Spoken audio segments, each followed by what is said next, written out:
کوئی مرگی بتاتا، کوئی ہسٹیریا، کوئی دماغی مرض کہتا، خرچ جتنے ڈاکٹر اتنی ہی رائے۔ اسی طرح 4 سال گزر گئے۔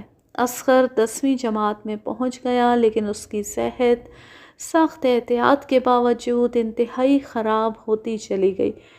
اس دوران میں مجھے ملازمت اختیار کر کے لاہور آنا پڑا اور میں اپنے گھر والوں کو بھی لاہور لے آیا۔ اصغر کو میں نے شیراں والا ہائی اسکول میں داخل کرا دیا۔ لاہور آئے 3 ماہ گزرے تھے کہ اصغر کو پھر دورہ پڑا۔ اس دفعہ دورے کی ابتدا کچھ اس طرح ہوئی کہ تمام دن لڑکا بے ہوش پڑا رہا۔ جب میں شام کو گھر پہنچا تو والدہ نے پریشانی کے عالم میں ساری داستان سنائی کہ دورہ شروع ہوتے وقت اصغر کہہ رہا تھا کہ وہ شاعر کہاں ہے، اسے بلاؤ۔ سردیوں کا موسم تھا، اصغر چارپائی پر لحاف اوڑھے لیٹا تھا۔ میں نے اس کا شانہ ہلاتے ہوئے آواز دی۔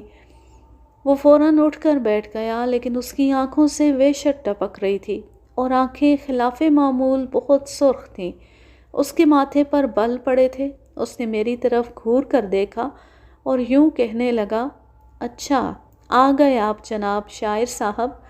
دیکھیے، میں نے آپ کے بھائی اصغر کو ایک عرصے سے پکڑ رکھا ہے اور اسے کبھی نہیں چھوڑوں گا۔ البتہ ایک بات ہے کہ آپ اگر آج مجھے پیٹ بھر کے کھانا کھلا دیں اور پھر چند غزلیں بھی سنا دیں تو میں اس کو تکلیف نہیں دوں گا۔ اصغر میرے ساتھ اس طرح گفتگو کرنے کا قطعی حوصلہ نہیں رکھتا تھا۔ وہ نہایت شریر ہونے کے باوجود میری موجودگی میں اونچی آواز سے بھی نہیں بولتا تھا، بلکہ یوں کہیے کہ وہ مجھ سے یوں گھبراتا تھا جیسے کوئی بچہ اپنے سخت گیر باپ سے گھبراتا ہے۔ اس کی یہ باتیں سن کر میں حیران رہ گیا۔ بہرحال مرتا کیا نہ کرتا۔ میں نے اپنی والدہ سے پوچھا، آج گھر میں کیا پکا ہے؟ انہوں نے بتایا، چاول۔ ان کا جواب سن کر اصغر نے فوراً کہا، واہ واہ، چاول تو میں خوب کھاؤں گا مائی صاحبہ۔ اصغر والدہ کو اس طرح مخاطب نہیں کیا کرتا تھا۔ میں نے والدہ سے کہا کہ کسی پلیٹ میں چاول ڈال کر دے دیں۔ وہ چاولوں والی پتیلی پکڑ کر چاول پلیٹ میں ڈالنے لگی تھی کہ اصغر نے پھر آوازہ کسا، مائی صاحبہ آپ چاولوں کو پلیٹ میں ڈالنے کی تکلیف نہ کریں، کاظمی صاحب نے اجازت تو دے ہی دی ہے، آپ یہ پتیلی ذرا میری طرف کریں۔ اس وقت اصغر کی زبان میں کچھ ایسا اثر تھا کہ والدہ نے خوف کھاتے ہوئے پتیلی اس کی طرف بڑھا دی۔ گھر کے 6 افراد کے لیے پکے ہوئے چاول، جس میں سے ابھی کسی نے پریشانی کے باعث ایک نوالا بھی نہ لیا تھا، اصغر سارے کے سارے چاول چند منٹوں میں ہڑپ کر گیا۔ وہ ویشیوں کی طرح چاول کھا رہا تھا۔ میں اسے دیکھ کر خوف کھانے لگا۔ وہ دونوں ہاتھوں سے بہت بڑا نوالا بنا کر منہ میں ڈالتا اور اس کا منہ کسی اندیکھے درندے کی طرح وحشت ناک انداز میں کھل رہا تھا۔ میں نے گھبرا کر اشارے سے چھوٹے بھائی کو بلایا اور اصغر کی نظر سے بچتے ہوئے اس سے کہا، جلدی سے جاؤ اور غلام حسین کو بلا لاؤ۔ غلام حسین میرا بہت قریبی دوست تھا۔ میری والدہ غلام حسین کو اپنا بیٹا سمجھتے ہوئے شفقت اور محبت کی نظروں سے دیکھا کرتی تھی، اور جب کبھی ان کی طبیعت علیل ہو جایا کرتی تھی تو اس کی بیوی ہمارے گھر میں آ کر کھانا پکانے کے علاوہ گھر کا سارا کام کیا کرتی تھی۔ غرض کہ اس سے بھائیوں کے سے تعلقات تھے۔ میرا چھوٹا بھائی جب غلام حسین کو بلانے کے لیے باہر نکلا تو اصغر نے مجھ سے کہا، کاظمی صاحب آپ دوستوں کو کیوں جمع کر رہے ہیں؟ میں آپ سے کچھ کہوں گا نہیں، برا ضرور ہوں مگر اس وقت تو آپ کا نمک کھا رہا ہوں۔ میں اس کی یہ بات سن کر اور بھی گھبرا گیا، لیکن پھر میں نے دل کڑا کر کے کہا، یار نمک بھی کھا رہے ہو اور ہمارے بھائی کو تنگ بھی کر رہے ہو۔ میری یہ بات سن کر اس نے زوردار کہکا لگایا اور کہنے لگا، واہ واہ، اچھا پھر تھوڑا سا نمک بھی دے دو۔ ہمارے گھر میں شروع سے یہ اصول رہا ہے کہ پسا ہوا نمک بازار سے نہیں لاتے بلکہ ثابت نمک کے ڈلے گھر لا کر روز کے روز حسب ضرور پیس لیتے ہیں۔ میری والدہ نے الماری کھولی تاکہ نمک کے ڈبے سے کچھ نمک توڑ کر اسے دیں۔ اس نے نمک کا ڈلہ دیکھا تو بے ساختہ پکار اٹھا، مئی جی ذرا اسی طرح مجھے دیں۔ والدہ کی کیفیت یہ تھی کہ تھر تھر کانپ رہی تھی۔ انہوں نے اس کی طرف نمک کا ڈلہ بڑھا دیا۔ وہ دیکھتے ہی دیکھتے سارا ڈلہ کھا گیا جو تقریباً 2 سیر کے قریب تھا۔ میں حیرت سے سوچنے لگا کہ آخر اصغر اتنا کچھ تو نہیں کھا سکتا جو عام حالت میں چھوٹی سی پلیٹ چاولوں کی کھایا کرتا تھا۔ یا الہی، یہ ماجرا کیا ہے؟ اب اس نے نمک کھانے کے بعد بھرپور انگڑائی لی اور میری آنکھوں میں آنکھیں ڈالتے ہوئے بولا، جی ہاں کاظمی صاحب، اب کوئی شعر سنائیے۔ اس کی یہ بات سن کر میں چونک گیا اور میری زبان سے بے اختیار نکلا، شعر؟ ہاں شعر۔ کیا تم شعر سمجھ سکتے ہو؟ وہ مسکراتے ہوئے بولا، ہاں خوب سمجھتا ہوں، بلکہ میں بھی آپ کو شعروں کا انتخاب سناؤں گا۔ میں دل میں سوچ رہا تھا اسے کس قسم کے شعر سناؤں کہ اس نے اپنا ہاتھ میری طرف بڑھاتے ہوئے کہا، آپ جب تک سوچ رہے ہیں مجھے ایک سگریٹ پلائیے۔ اس کے سگریٹ طلب کرنے پر میں اور بھی خوفزدہ ہوا اور حیرت میں پڑ گیا، کیونکہ اصغر نہ صرف یہ کہ اس وقت سگریٹ نہیں پیتا تھا بلکہ اب بھی وہ سگریٹ سے انتہائی نفرت کرتا ہے۔ مجھے یاد ہے ایک دفعہ ہمارے ہاں آئے ہوئے ایک مہمان کو اصغر نے حقہ تازہ کر کے دیا اور جب اس کا پانی برابر کرنے کے لیے اس نے حقے کی نئی میں پھونک ماری تو اسے کہہ آ گئی۔ اب وہی اصغر میرے سامنے بیٹھا اس طرح سگریٹ پی رہا تھا کہ میں اسے دیکھ کر پریشان ہو گیا۔ اس نے 2 کش لے کر سارا سگریٹ ختم کر دیا۔ سگریٹ کا آخری لمبا کش لینے کے بعد وہ پھر مجھ سے مخاطب ہوا، تصوف کا کوئی شعر سنائیے۔ میرے منہ سے بے اختیار نکلا، مثلاً؟ اس نے فوراً غالب کا شعر پڑھا، نہ تھا کچھ تو خدا تھا، کچھ نہ ہوتا تو خدا ہوتا، ڈبویا مجھ کو ہونے نے، نہ ہوتا میں تو کیا ہوتا۔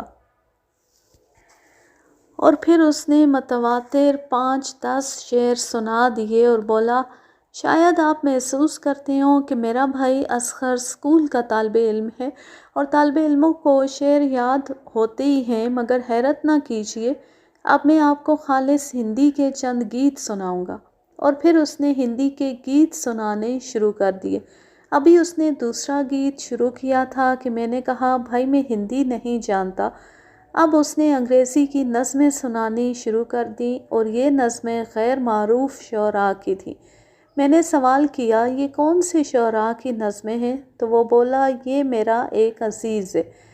اس کے بعد اس نے پنجابی کے صوفی شعراء کا کلام سنایا اور پھر ایک انگڑائی لے کر بولا، اچھا میں نے آپ کا کافی وقت لیا ہے، اب اجازت چاہتا ہوں، پھر کبھی سہی۔ وہ بے ہوش ہو کر بستر پر گر پڑا۔ میں نے اس کو دبانا شروع کیا اور ہوش میں لانے کے بعد دودھ کے 2 گھونٹ اس کو بڑی مشکل سے پلائے۔ تقریباً 15 منٹ بعد اس نے آنکھیں کھولی اور ایک لمبا سانس لے کر بولا، بھائی جان مجھے کیا ہوا تھا؟ میں نے کہا، تمہیں کچھ علم نہیں؟ یوں محسوس ہوتا ہے جیسے میں کوئی خواب دیکھ رہا تھا۔ کوئی بات نہیں، تم اب آرام سے سو جاؤ۔ اور وہ سو گیا۔ اب میں نے دل میں فیصلہ کر لیا کہ میں اسے کسی سیانے کو دکھاؤں گا۔ صبح جب اصغر بستر سے اٹھا تو بہت نڈھال دکھائی دے رہا تھا۔ اس کی آنکھیں اندر کو دھسی ہوئی تھیں اور چہرے کا رنگ ہلدی کی طرح زرد تھا۔ وہ اسکول نہ جا سکا۔ میں اسے آرام سے لیٹے رہنے کی ہدایت کر کے گھر سے نکل پڑا اور گڑھی شاہو میں اپنے ایک عمر رسیدہ واقف حال کے پاس پہنچا۔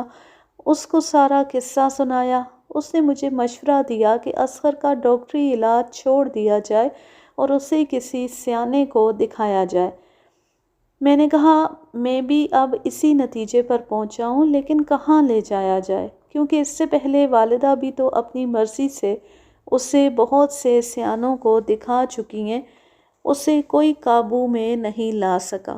لہٰذا میں اس کو ذہنی عارضہ ہی سمجھتا رہا، لیکن رات کے واقعات نے مجھے مجبور کر دیا ہے کہ میں اب اس کا ڈاکٹری علاج چھوڑ دوں۔ وہ مجھے ساتھ لے کر اپنے ایک دوست کے ہاں گئے۔